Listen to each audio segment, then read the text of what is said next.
Programming ಅಂದರೆ ಪೈಥಾನಲ್ಲಿ ಕೂಡ ತುಂಬ ಚೆನ್ನಾಗಿ ಪಿ ಪಿ ಟಿ ತೋರಿಸ್ಕೊಂಡು ಪ್ರೊಜೆಕ್ಟ್ರಲ್ಲಿ ಲ್ಯಾಪ್ಟಾಪ್ ಮುಖಾಂತರ ಎಕ್ಸಿಕ್ಯೂಟ್ ಮಾಡಿಕೊಟ್ರು. ಕೋಡ್ಸ್ನೆಲ್ಲ ತುಂಬ ಚೆನ್ನಾಗಿ ಹೇಳ್ಕೊಟ್ರು. ಯಾವುದೇ ಡೌಟ್ಸ್ ಇಲ್ಲದೆ ಏನಿಲ್ಲದೆ ಪ್ರತಿಯೊಂದು ಡೌಟ್ಸ್ನು ಸ್ಟೂಡೆಂಟ್ಸಿಗೆ ಕ್ಲಾರಿಟಿ ಕೊಟ್ಟು ಕ್ಲೀನಾಗಿ ಮಾಡಿಕೊಟ್ರು.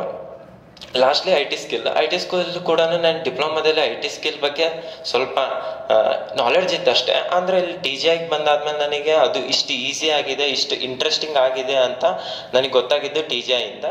ಟಿ ಜಿ ಐಯಲ್ಲಿ ಮತ್ತೆ ನನಗೆ ಐ ಟಿ ಸ್ಕಿಲ್ಲಲ್ಲಿ ಒಂದು ಯಾವ ಥರ ಕ್ಲೌಡ್ ವರ್ಕ್ ಆಗುತ್ತೆ, ಯಾವ ಥರ ವೆಬ್ ಬಿಲ್ಡಿಂಗ್ ಆಗಲಿ ಮತ್ತು ಸೈಬರ್ ಹ್ಯಾಕ್ಸ್ ಆಗಲಿ ಹೆಂಗೆ ಏನು ಅಂತ ಈಗಿನ ತಕ್ಕನಂಗೆ ಜನ್ರೇಷನ್ಗೆ ಉದಾಹರಣೆ ಕೊಟ್ಟು ಕ್ಲೀನಾಗಿ ಎಕ್ಸ್ಪ್ಲೇನ್ ಮಾಡಿಕೊಟ್ರು. ಆಮೇಲೆ ಕೊನೆಯದಾಗಿ ಟಿ ಜಿ ಐ ಬಗ್ಗೆ ಹೇಳಬೇಕಂದ್ರೆ, ಈಗ ಎಲ್ಲ ಸಿಲೆಬಸ್ ಕಂಪ್ಲೀಟ್ ಆದಮೇಲೆ ಪ್ರತಿಯೊಬ್ಬ ಸ್ಟೂಡೆಂಟಿಗೂ ಒಬ್ಬೊಬ್ಬ ಕಾನ್ಸೆಪ್ಟ್ ಮಿಸ್ ಆಗ್ತಿರ್ತವೆ, ಅವನು ಓದಿದ್ದು ಮರ್ತೋಗಿರ್ತವೆ ಅಂತ ಹೇಳಿ ಪ್ರತಿಯೊಂದು ಚಾಪ್ಟರ್ ವೈಸ್ ಕೂಡ ಎಕ್ಸಾಮ್ ಮಾಡಿಕೊಟ್ರು.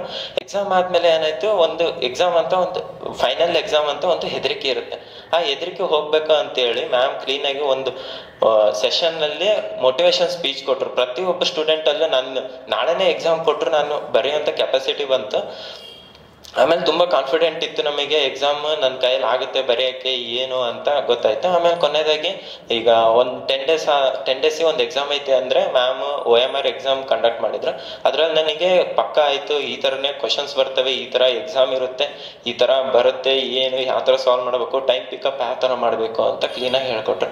ಆಮೇಲೆ ಕೊನೆಯದಾಗಿ ನಮ್ಮ ಫ್ರೆಂಡ್ಸಿಗೆ ಮತ್ತು ಜೂನಿಯರ್ಸಿಗೆ ರೆಕಮೆಂಡ್ ಮಾಡೋದು ಏನಂತ ಅಂದರೆ, T G I is the best coaching for you.